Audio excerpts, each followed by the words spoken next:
Hey guys, Tyson Popplestone here. Welcome back to the Intention podcast. Hey, really excited to share today's episode with you. I'm joined by Brenton Ford from Effortless Swimming. Uh, Really great interview. Really good chat. I love the chance to sit down and really pick his brain on what it is that he's created. It's I guess for lack of a better description, it's an online technique program, technique coaching for swimming, which has just grown and taken off to such a level that he's now working with Olympians and elite triathletes and swimmers from around the country and around the world. I wanted to sit down with him and just pick his brain on what the journey towards creating this looked like. He's got a massive following on YouTube. He's what I like about him is he really offers a great deal of depth. And I don't come from a swimming background, but I can appreciate good content when I see it. And you only have to look at the comments and the feedback that he receives through YouTube to see how many people he's helping and how much of an impact he's having on people's swimming. It's a really cool story. Brenton, I've known a little bit for quite a few years now, a friend of a friend. So it was a good chance to sit down face to face and just fire a few questions. He's a really humble character, but what I like about him is that the results speak for himself. He doesn't have to go around beating his own horn because you can just let everyone else who's following his programs do that. So hey, if you're listening to this because you're interested in improving your swimming, I encourage you to check out Effortless Swimming. But if you're here because you're just interested in the business side of things, or you wanted a little bit of inspiration as to what you can do on what it is that you're working on, you're in for a treat. I definitely don't say this with every podcast, but this is one that for where I'm at right now, I'm going to go back and listen to this one and take notes. And it was really exciting for me. So, hey guys, sit back, get a notepad, get a pen, and encourage you to really tap into what it is that he shares here. So, hey, hope you enjoyed it as much as me. Let me get out of your way so you can enjoy the conversation. This is me and Brenton Ford from Effortless Swimming. Y'all ready to get y'all ready to get funky.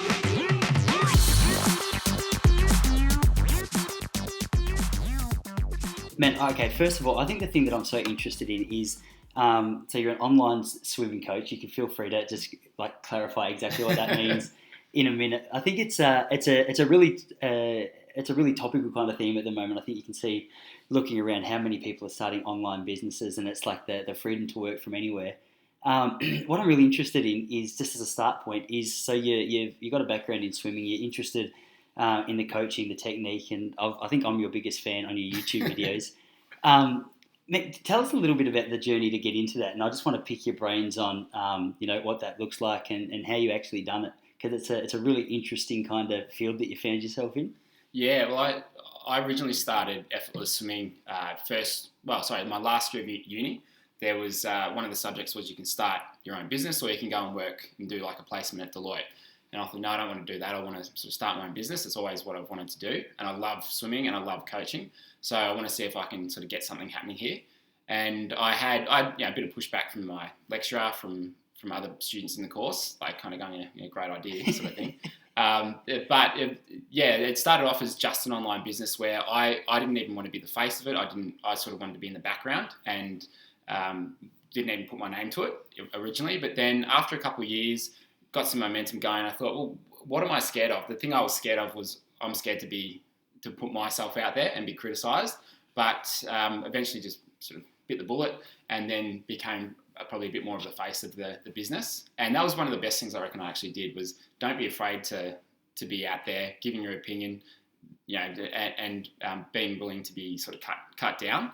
And over the course of the last 9 or 10 years since I started the business, it's become a lot less online. Like, we still have a big online presence, and that's how we do a lot of marketing. But it's become a lot more face-to-face, where we run clinics and camps and actually like meeting people face-to-face. Like, who would have thought that that's a thing to do? But that's actually been, I really enjoy that. I really enjoy the like running camps, and we've got people who come back every year, 5 years in a row. And I think when I made the change of, I've got an online business to I've got a business, mm-hmm. and there's real people there, and it's not just this one side of things. There's a lot that we offer. It was that mindset change that probably made me take it a bit more seriously, and that's when things started to really change a couple of years ago. Yeah. So how did you pitch the original idea then? So when it was the option to create your own business, and you thought, oh, fantastic! Like I could do a swimming one. I can imagine. Like I've got a background in running, and I'm really interested in that. But I can also imagine that running would kind of get the backlash of that. Doesn't seem like a real big opportunity. Like especially in the university culture, where you might be thinking a little more down the line of traditional business strategy and things like that. So what did the start look like for you from the time that you said, hey, here's my idea to, all right, I'm going to try and implement this? What did that process look like? Well, at the time I was sort of looking into digital marketing and online marketing, and the very first thing I knew I wanted to do was make an online course. So basically, think of like a DVD, but put it online. Mm-hmm. And that was sort of my pitch. So I guess the way I pitched it wasn't like a big idea. It was just like this one product. That was sort of all I was thinking, at least to start with. And so, I mean, I get it that's maybe the reason why they go, okay, that's great. It's not really a business. It's like a swimming DVD or something to teach technique? Or? I was thinking like a 20 to 30 minute video course that people could follow to improve their swimming. And we ended up doing that. And we ended up selling a couple thousand copies of those over the couple of years that we did it.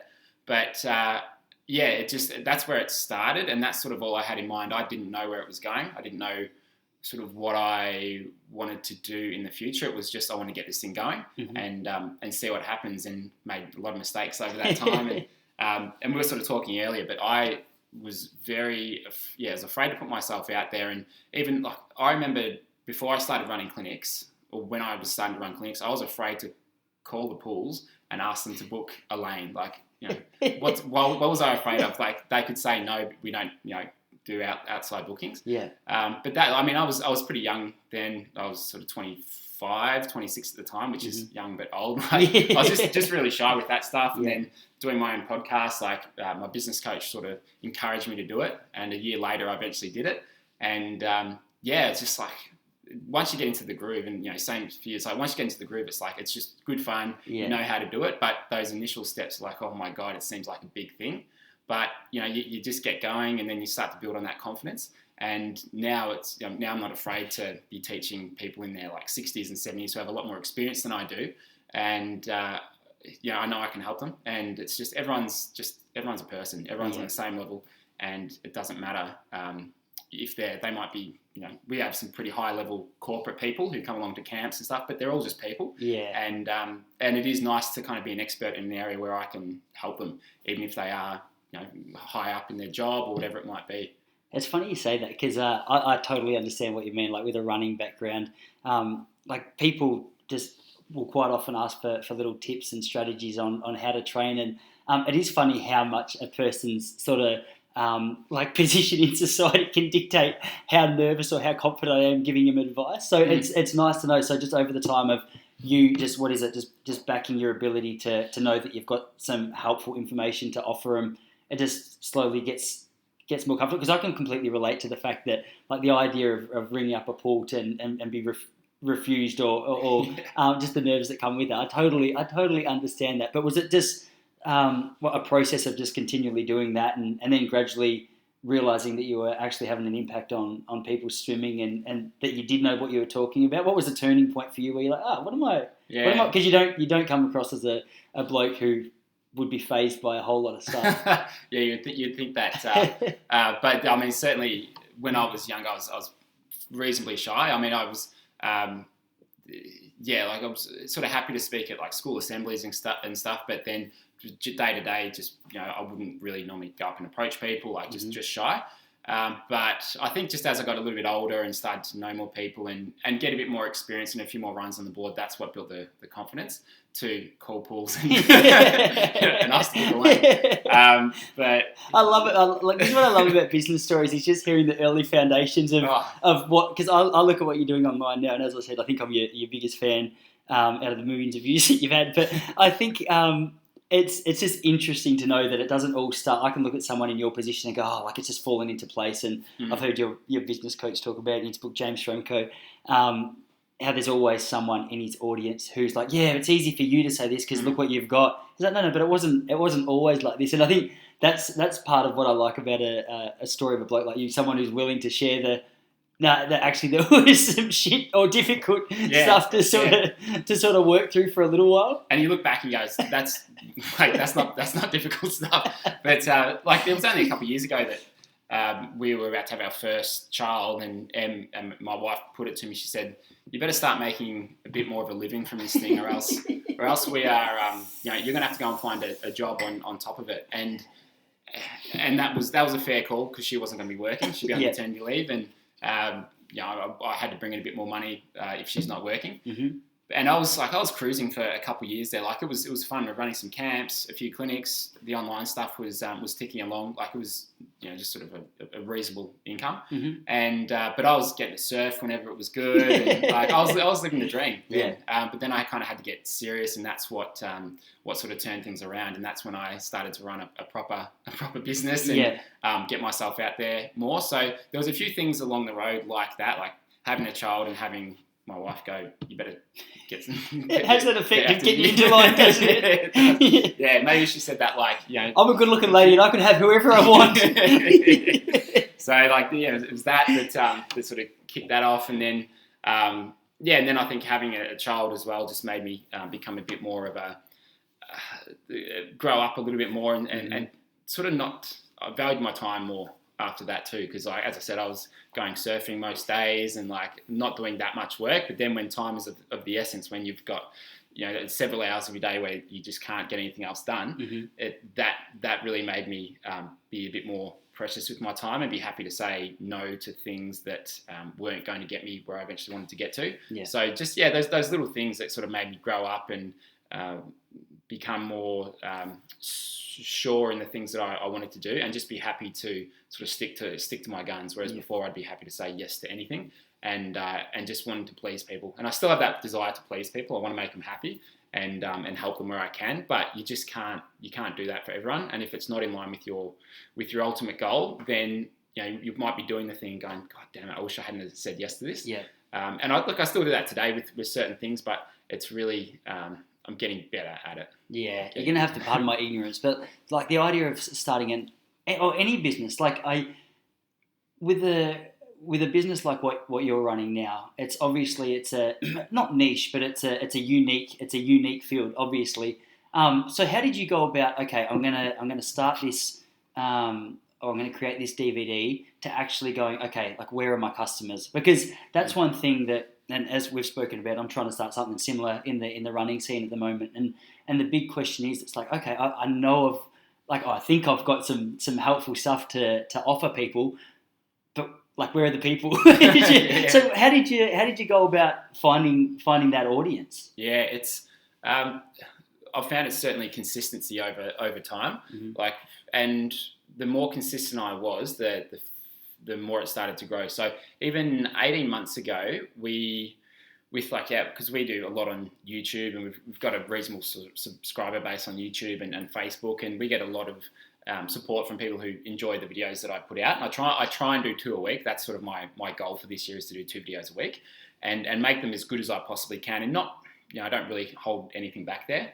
But it was about 18 months ago that a friend who runs my business coach was talking to a client, and he runs a bass guitar website, and he said that once he started doing 2 or 3 videos a week, and it was more casual, and it wasn't like really sort of professionally done. It was just like a sort of vlogging style, and it was more real to people watching. Mm-hmm. That's when his views, his shares, all this stuff went up, and I thought, okay, that's really interesting. All right, if I can do that, and I'm happy to just like analyze someone's video for 10 minutes, just like talking about their stroke, just like if I was there with them, maybe that will work. And that was one of the best things I reckon I did, was we started this Feedback Friday, which is where people send in their videos and I'll just analyze their stroke and let them know what they could do to get faster.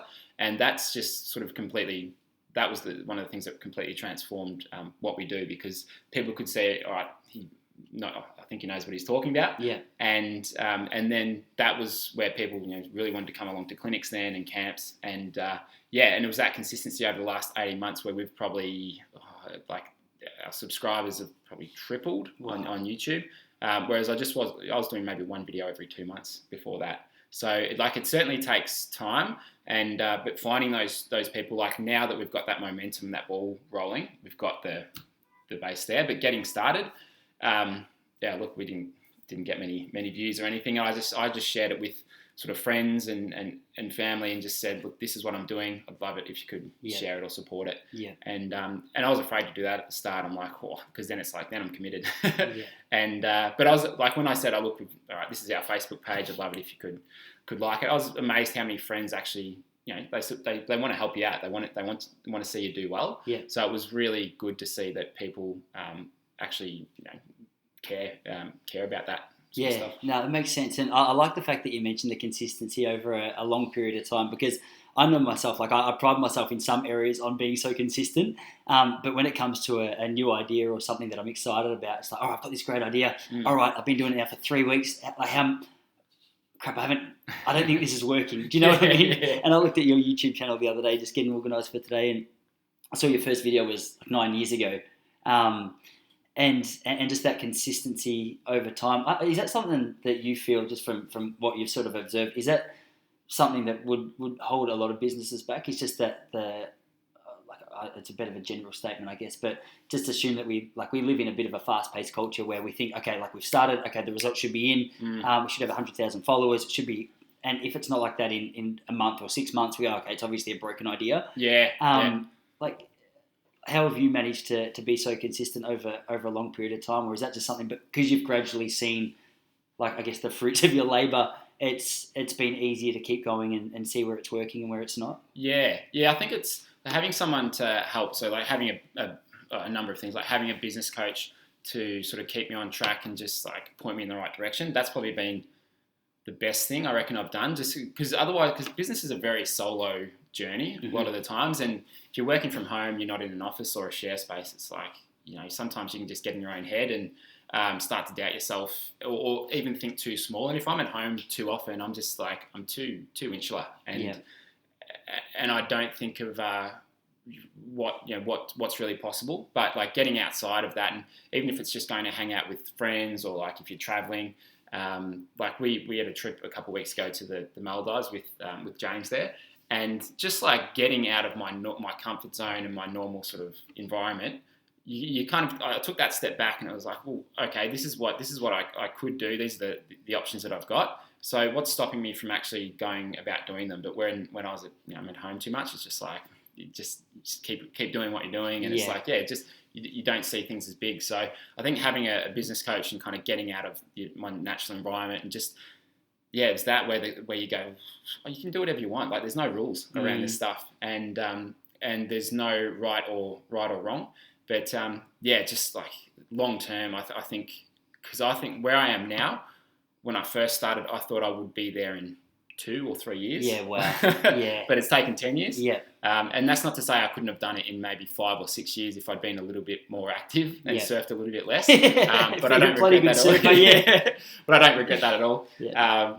Things can certainly happen fast if you take the right actions. But if there's other people doing it, then you can certainly do it too. Yeah, it's interesting. You mentioned James a couple of times, and I know I said to you, and I'd never even, I hadn't listened, I hadn't heard what James had to say, I hadn't listened, and as you mentioned earlier, like you mentioned a business coach, and people are often like, it's a bit wanky or whatever, and I was a bit like a life coach. Exactly, and I was in that category. I was like, I'd seen what you were doing, and I knew you were doing well, and I'd heard you speak about James, and just like, as I said, I'd never heard what James had to say, but I was just like, I bet this bloke's going to be a wanker, whatever. And he completely proved me wrong. Like I listened, I got online, I was like, oh my gosh, Ty's like, you're such an arrogant little bastard, just to assume that you knew. He was complete opposite. And what I really liked about him, and from what I've seen of you, like I really like about you is the fact that business in a lot of ways, and like my idea of a successful business person is someone who can just cram more into less time, and like the idea of hustle is, I feel like maybe a little overhyped, or just our assumption of what you have to do to be a successful business person. And I've listened to James's audiobook a couple of times now, and just to hear his approach on business and creating boundaries for yourself, and not making yourself blunt through just working more and more Yeah. is something that I thought was really attractive and really healthy. Because from my own perspective, just whatever role business plays in my life, I want it to have a healthy. I want it to understand that my wife's more important or my family's more important, but at the same time, it sort of complements that part of your life as well. So how have you gone about actually creating, I guess, boundaries or structure or just letting go of that stress that can so easily come with the never-ending list of what you can do in business? Yeah. Like I certainly fall into that still, but to me, my ultimate reset's just going for a surf, or even a really sort of good swimming training session that can help me sort of reset and just go, if I get that physical exertion, then any stresses that are happening with sort of business or family, whatever it might be, it's like it doesn't matter as much because there's that calmness that you get. But to me, like I think even like 5 years ago, I was just as happy as I am now because I got to surf and had free time and got to choose what I wanted to do. And to me, that's like, they're really my high priorities. So I like looking at what really matters. It's like, is it money? Is it free time? Is it the opportunity to travel? Whatever it is, it's like, who cares how much like you make or whatever. Like what is it actually? What matters to you? And it's hard not to get caught up in like followers and views and all this sort of stuff as well. And like I try not to check like how well a video is doing. Like I try and just not do it. I still do it though. But I try and not buy into what that means at all, and not get ahead of myself with like, as soon as I think too much of like myself as a coach or whatever it might be, it's like, well, no, that's when I'm going to start going downhill. So I've just got to try and just keep doing the work and and just not care if it gets whatever views or anything like that, and not use that as a marker. Like I think business and like with sports, if you see it as a game, that's a really fun way. So like with the numbers, sort of see it's a fun game to play. But as soon as you sort of take yourself too seriously, it's not fun. So I think when I first started running camps, like the first one I ran was in Thailand. And it was called Hell Week, and it was bloody hard work for them. Like Such a good name. I smashed them that first year, and they all made it, but it was hard work. I certainly took myself very seriously there. But over the last 5 years that we've started to run it, I try and be. I'm just trying to have like how people have more fun, and I'm trying to have more fun because like that's what it's all about. Are you enjoying yourself or not? And if you're not, then you might need to change something. That was one thing that stood out to me in James's book actually, where he was saying I think it was Mercedes-Benz or something that he used to work at, and he was on $300,000 a year and he was making good money. But he was tied into his job, and he said he would drive home from work just exhausted, and you'd see people with like surfboards on the top of their car, and he's like, "I've got all the money in the world, like I've got all the money I need right now, but like I've got no free time to actually go and spend on things that I really enjoy." And you mentioned before, and this is something that I'm really interested in, is like your priorities. Is that something that you sort of a little bit type A with, or I know I am, in terms of it's like look after spirituality and emotional and things like that, or is that like, how do you structure what's important to you, and is there any way that you sort of keep tabs on like where you're investing your time? Or I'm probably not good at measuring time, but I mean maybe similar to you, like I feel like I need to exercise every day. Like if I can do that, that's like one thing to keep me happy. Have you trimmed up? Actually, I saw you. I know you said a couple of months ago that you were trying to trim up, and I actually just thought then, I was like, I reckon you've probably dropped a couple of kegs, have you? Yeah, too bad we haven't got the video going. Oh, I'm so shattered. And the cold store's not even as bad as you said. Actually, I just noticed it. It's well, like one of the things that happened a couple, like 6 weeks ago was a relative of mine lost 20 kilos, got down the same weight as me.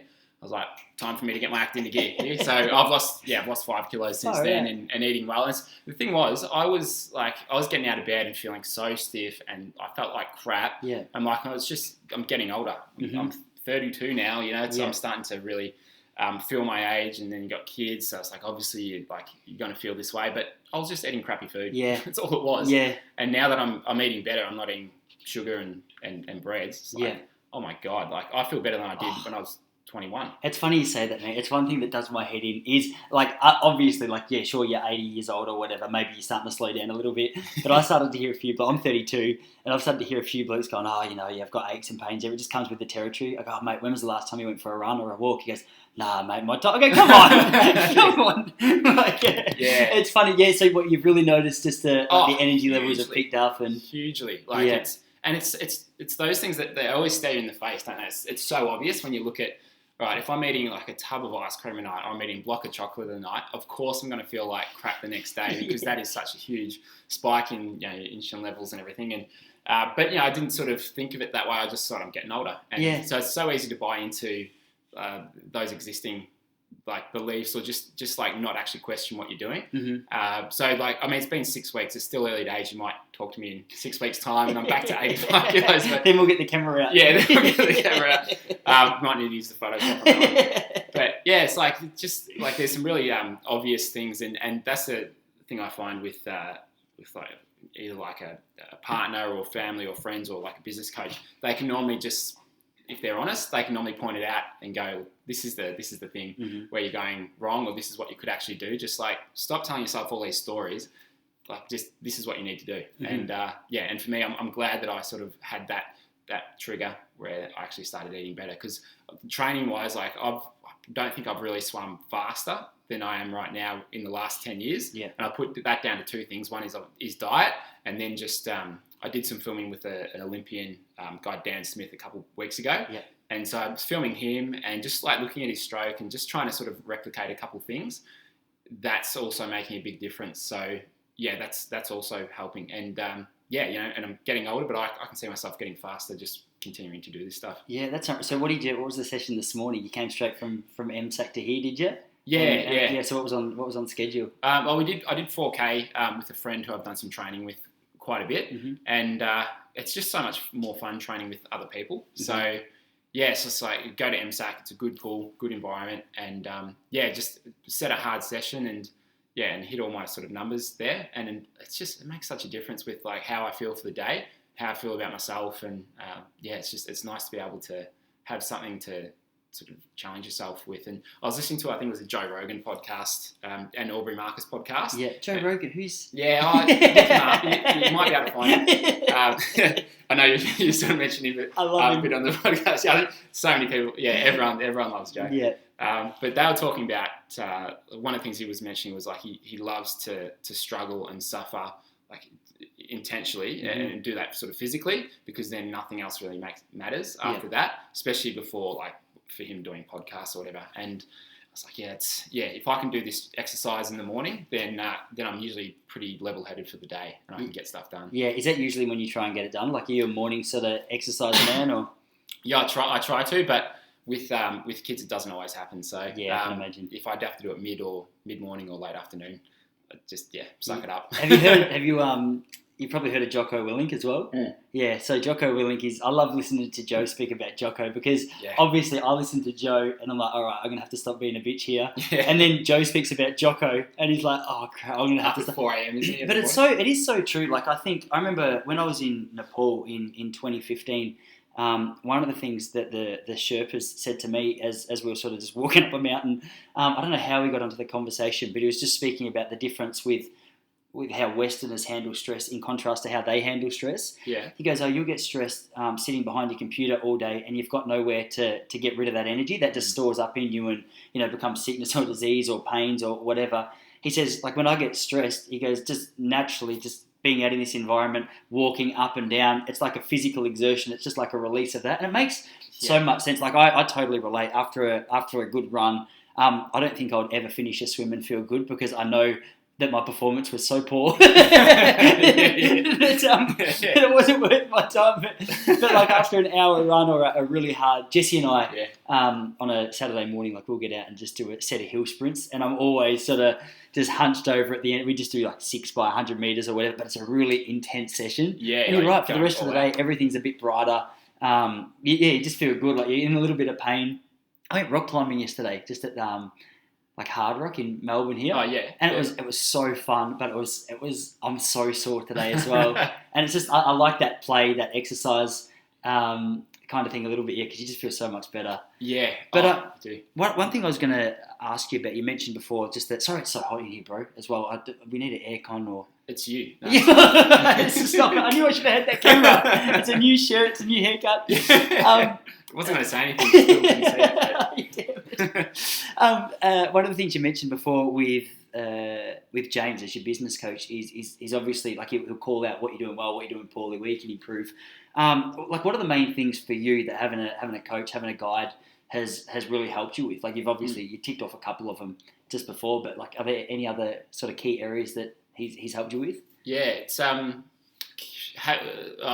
just give me ideas and encouraging me to do it. So like one of the very first things that put me out of my comfort zone was starting a podcast, because first of all I thought, who wants to listen to me? Secondly, I'm like, if I'm talking to important people or big people, and I think the first guest I had, I think the first one was Michael Klim, or maybe the second one. Yeah. So I knew him through a contact. Yeah, sure. And bloody hell, like I was so nervous. I would have been as well.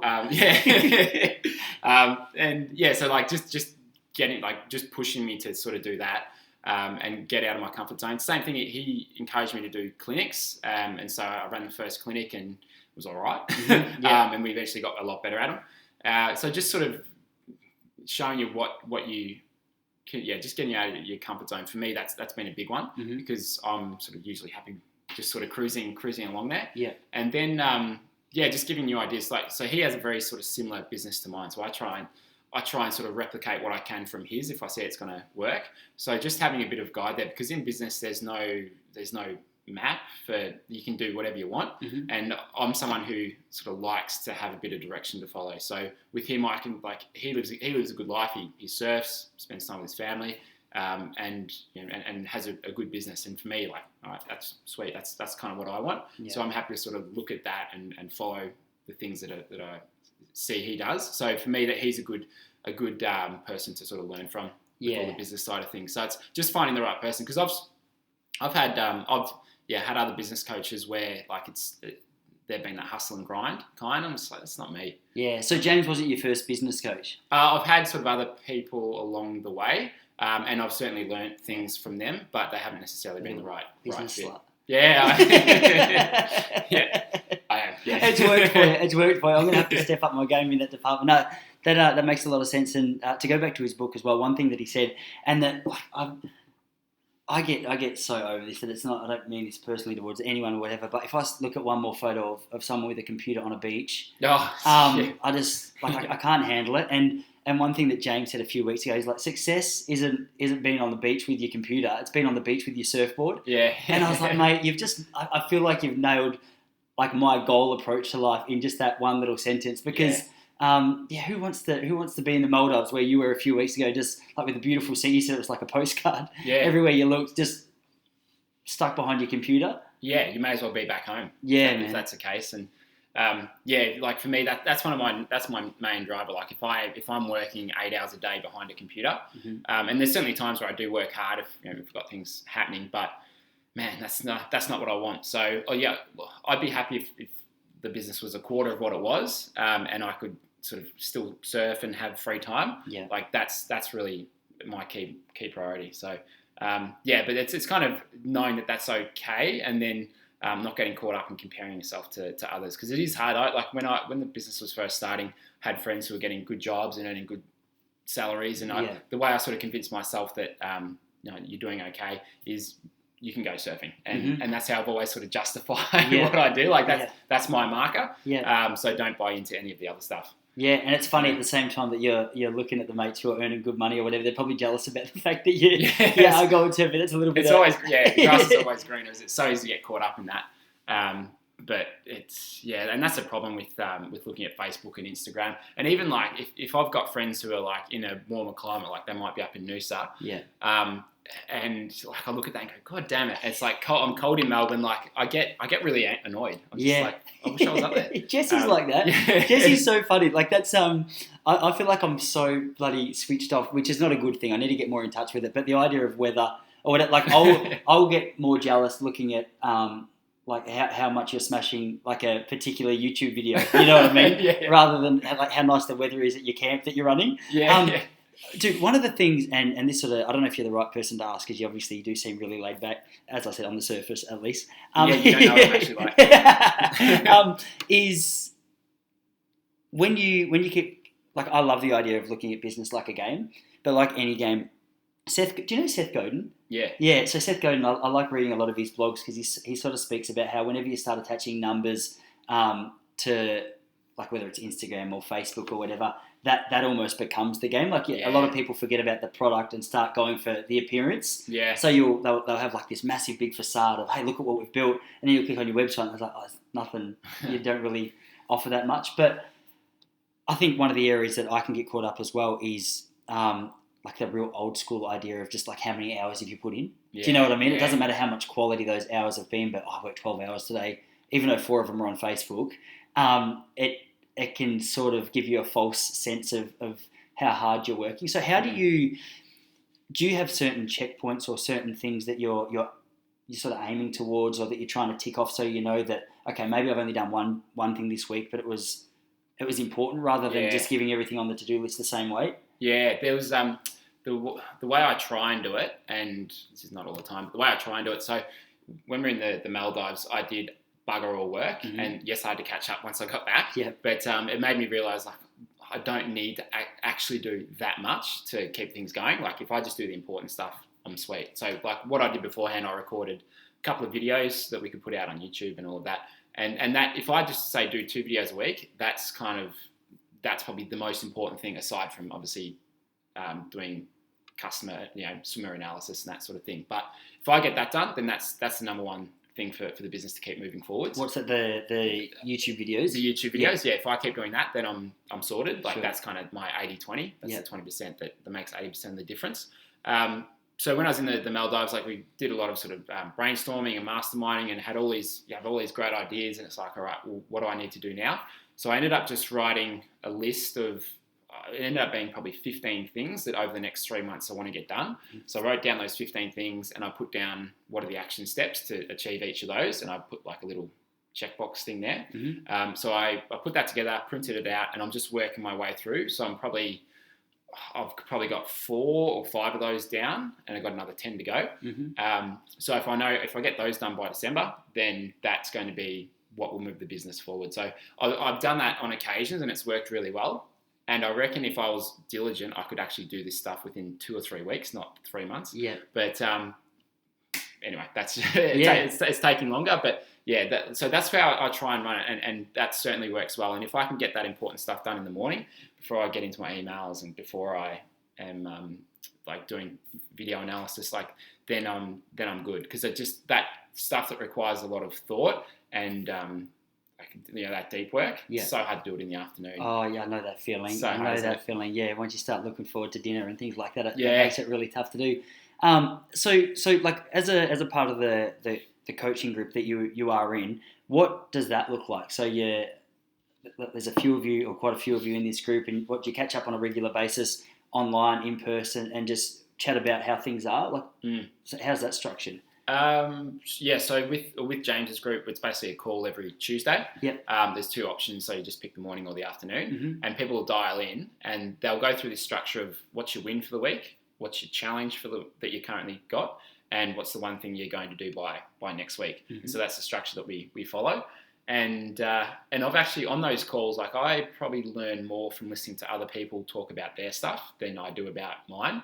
And it's just these different ideas that you get from talking to others. Yeah. And so I've tried to sort of recreate that a bit more in, like, day-to-day stuff. Like, it's good, it's good us meeting up, we're sort of doing similar things, and then with other people I know that either run businesses or whatever, like, just sort of going out for coffee with them, seeing what they're up to. Like, I get a lot more out of that usually than just focusing only on myself, because you can get ideas from anywhere. Yeah. And well, you were telling me, I think you mentioned it earlier, but a couple of weeks ago, I remember you telling me about the bloke who was doing his YouTube guitar videos, like his guitar lessons, and just the process that he's been on with trying to make them really formal and really.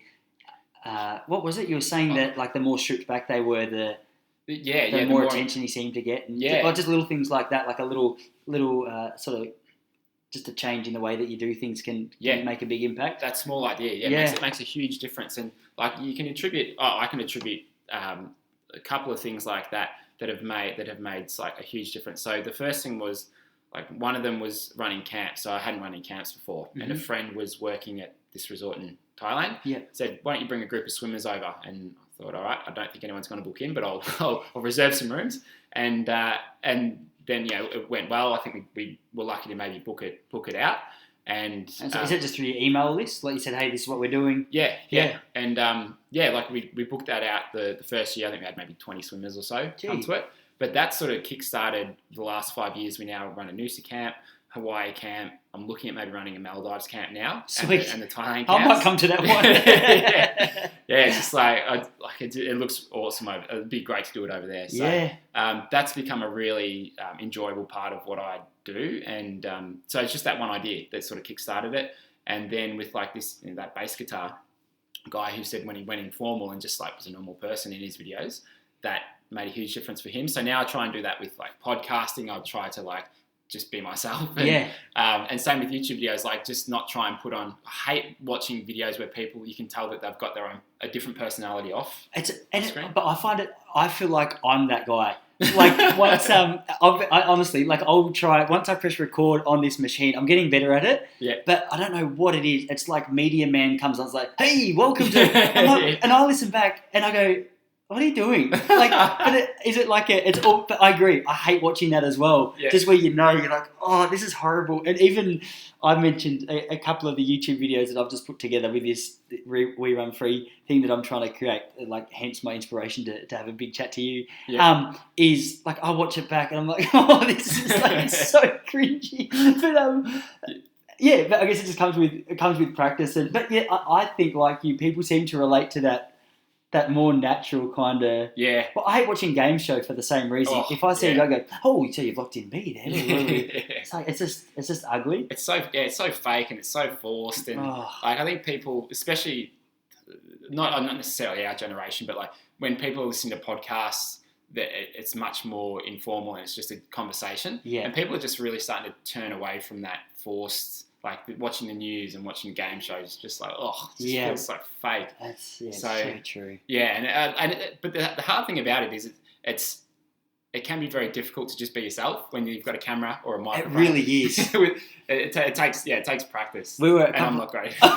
Dude, a couple of years ago, actually 2012 now. Bloody hell! Me and Jesse were in where were we? In America. We're in the States. And I was giving her such a hard time because, like, whenever I got a camera out and started to record, I was like, oh, you're so different when the camera's on. Anyway, I was giving her such a hard time. And then we watched the footage back, and Jessie was completely normal. And I was the biggest dick. And it was so obvious. And she was like, oh, my God, you're such a loser. I'm like, I know. But it was worse. It was made worse by the fact that the whole time I was just going, oh, my God, I'm embarrassed that you're my wife. And the reality was that she was putting up with all my bullshit. That's so funny. Yeah, like I give my wife a bit of crap about having a phone voice, and I probably do exactly the same, but I just don't see it.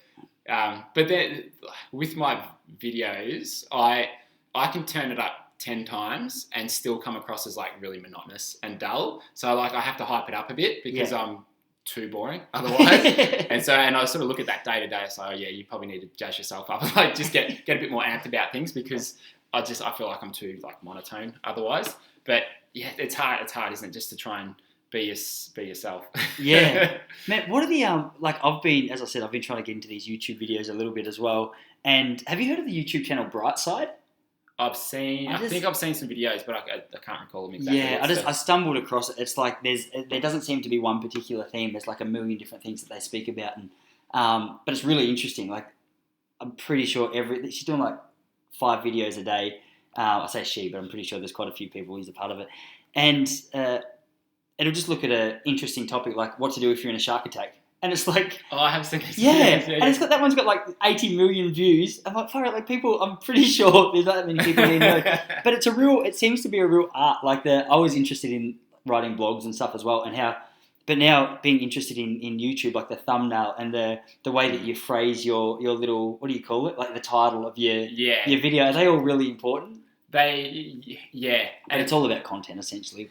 It is. But you still need that sort of clickbaity title. You still need that clickbaity image as well. So you kind of have to play the game as well. And as much as I would love to just like put up a video and not have to title it or not have to put a thumbnail. Like there's so much stuff out there that you've still got to play that game of like, all right, what's going to get people's attention, and then get them watching the video, or else it's like, well, you're making the video for no one. Yeah. So and how do you have to be really careful with your because it gives you the chance to.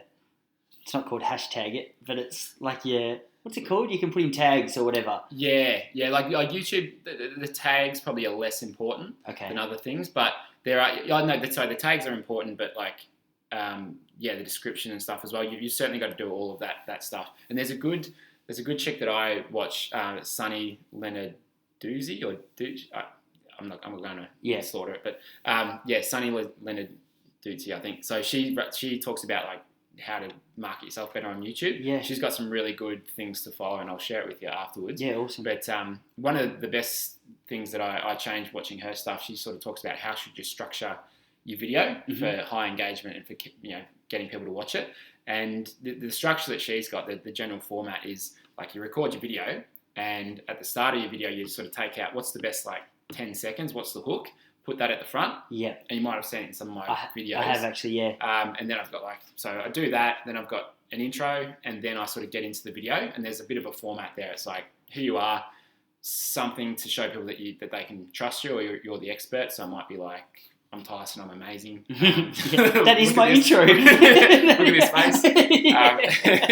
And people like instantly trust. Yeah. And then it's like... What's with his voice though? It's so forced. And then you get into the, all right, today's video, this is what we're going to cover. And then you kind of get into it. So there's this format that you can follow. And so I try and follow that. Mm-hmm. And I had a huge uptake in... like retention and all that sort of stuff. So it's these little ideas and listening to the right people that can really change things. Yeah. So how did it work? Because I mentioned to you over coffee before, I'm pissed off because I've posted 3 videos in the last 3 weeks and I've accumulated 5 views, and I'm pretty sure they're all mine. Yeah. Is that the positive that I take out of that is that, okay, at least like the videos, it's not like they've got 1,000 dislikes. It's just got no viewers yet. So how do you actually? So you said you shared it with your friends and family or whatever. Said, hey, this is what I'm doing. Would love it if you could share it.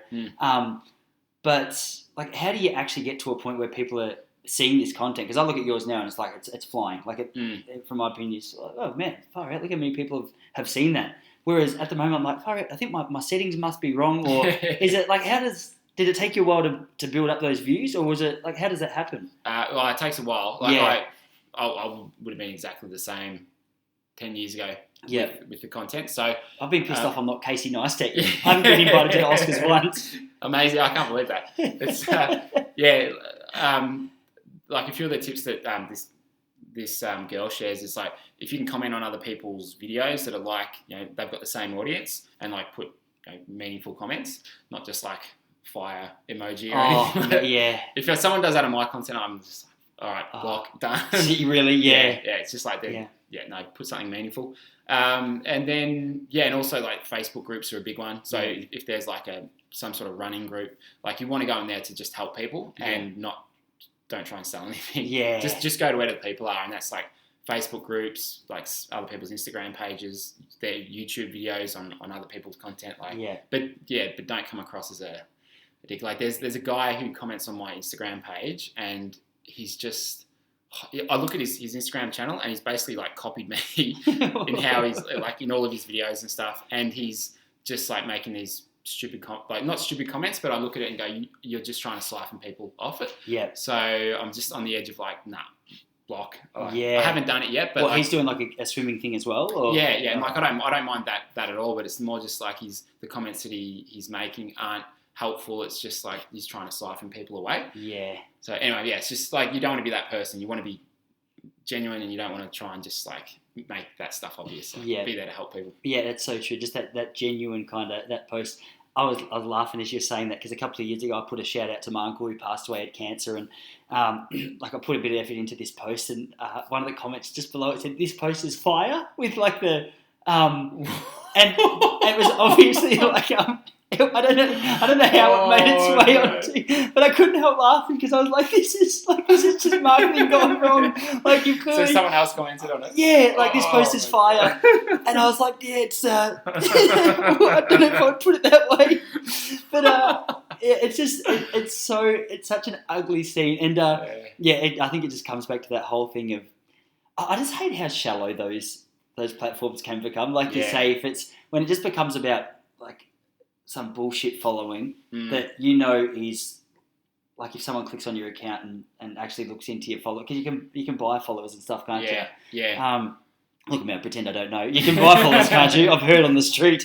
No, those 20,000 followers overnight are legit. Yeah. I'm so uninterested in that kind of thing. So I like the fact that like what you're posting, it points back to some nice content. But man, I'm trying to pick my brains. I'm trying to think what else that when I hit stop on this podcast, I'm going to wish that I asked you. But the thing that I sort of just keep coming back to is like I'm really interested in the coaching thing. Just for the last few minutes, for someone in my situation who's trying to figure their stuff out, create something like what you've created in the running world without siphoning your followers. Like what would the sort of first few tips to be to like, okay, like here's a good start point for you?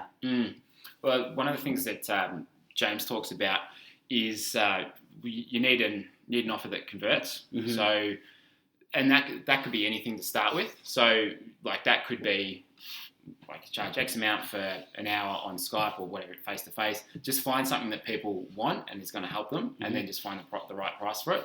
And probably the first real sort of offer that converts that I found for our business was clinics. We run really good clinics, and people were sharing it through word of mouth. And so and what he says with that is once you've got your offer that converts, you can scale it and you can do more of that. So I just took that and ran, and then I tried to find other things that work, and that was camps. So they book up in like less than a week now. Is that right? Yeah. And how many people are coming along to you? Do you have a couple of camps a year? Or? Yeah, we have them 4 a year at the moment. Wow.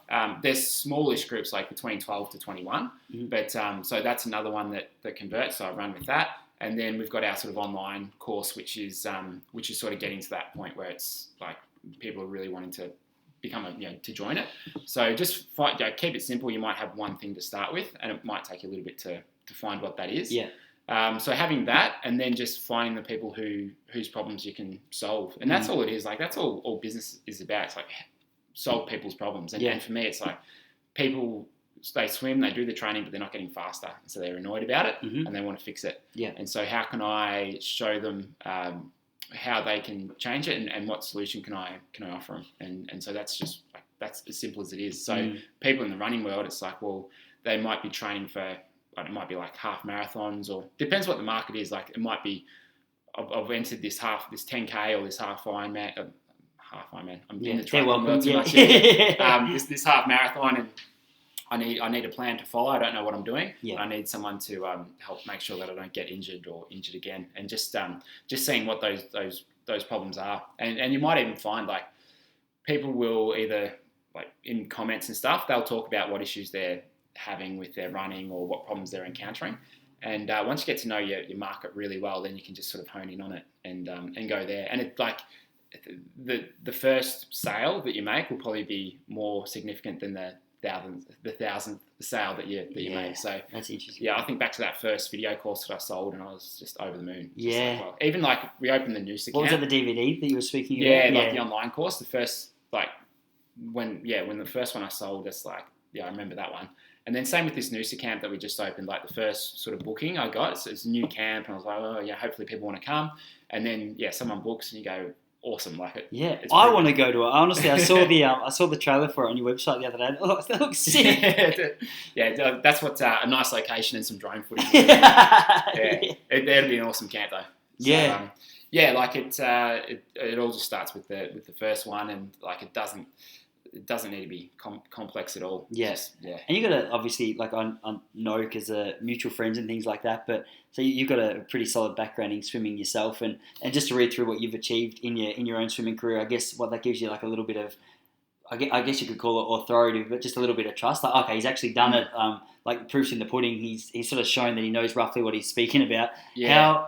Because what I find interesting is there's a really cool YouTube channel called The Run Experience, which is sort of, I've just been interested. And the guy who runs it, he doesn't look like a runner, but he's just interested in the sport, and he offers a lot of advice, and he's got a really big following. And I thought, that's really interesting that people are following along with this guy who's clearly not an elite runner or anything like that. Yeah.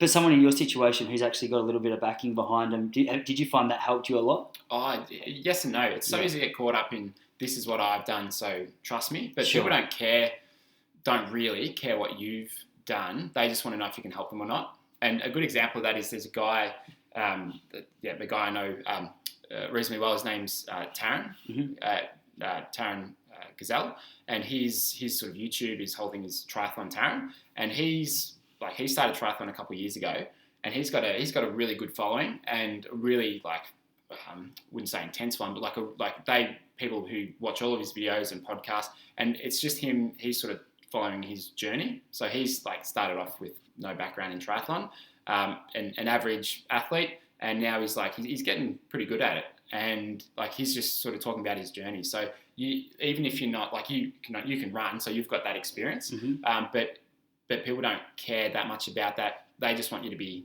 open and truthful and talk about your journey, and you don't need to be an Olympian to be coaching and all that. So it doesn't matter really where you're at. It's just, can you help people and can you solve their problems? And that's all that really matters. So yes, you need some credibility and authority, but that can come in other ways from have you helped other people do it?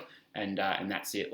When I first started, I was afraid to, I was like, there's no way that professional triathletes would want to sort of work with me, or especially high level swimmers. But now, 10 years later, I've got a number of pro triathletes who are in our stroke analysis membership, and they send videos regularly, and I work with them. So is that your main Sorry to cut you off. Just before you go on with that, but is that your main membership on your website? Okay. So we basically got content, so you can view all of our videos. Yep. Or you can have the content and the coaching from me. So you can send your videos in. Yeah. And I'll analyze it and I'll show you what to do. Sure. So there's those two options in the one membership. So we have a number of pro triathletes who do that now, and I'm comfortable with it. I know I can help them. And then I've been approached by high level swimmers recently. Wow. To help them with their stroke, and it puts the pressure on. You go, oof, okay, I better know what I'm talking about here. So I sort of go back into research mode and sort of study some of the techniques that the top guys are using, and just make sure that what I'm teaching is the right thing. Really sound, And it's that pressure where I have to sort of really make sure that my stuff is right. Yeah. But it just it only needs to be little runs on the board. It might be someone who's just doing their first 10K. You help them, and they're going to tell their friends about it. And it just grows. Just a real patient game, and make sure you're patient and doing the good things, actually helping, not just you said something just then. Are you writing people's training programs, or are you purely technique analysis and purely technique? Yeah. So when you say you're coaching, you're saying you're coaching their technique. Coaching their technique. So I don't. Because a lot of people who've asked me to write their training programs, but that just, for me, I'm limited with that. I could do maybe 10 people, and to make it sort of worthwhile, I'd have to charge more than what I think it would be worth. So I just I sort of looked at that and went, it's not what I want to do, and it would just sort of take up too much time, and I wouldn't be able to reach as many people. I like doing the YouTube stuff. I like being able to get out there to a lot of people. So that's not what I'm gonna do. I've got some sort of generic plans there, which are good. And the thing with sometimes with a lot of coaching, it can be very simple in terms of the workouts. People overcomplicate it. Yeah. So you can, with a generic plan, you can get some pretty good results still. I sure. believe. So as long as you're following the right plan. Yeah, awesome, man. Oh, that's really good, dude. Thanks for stopping by to have a chat. That was good, man. It was fun for me just to be able to pick your brain on a few things. And sorry about these bloody chairs. I'll send you the car. There's so many reasons apart from my good looks that we should have had a camera today so everyone can see what we're talking about. But bro, no, thanks a lot. That was awesome. My pleasure. Thanks for having me. Cheers, man. No, that's cool.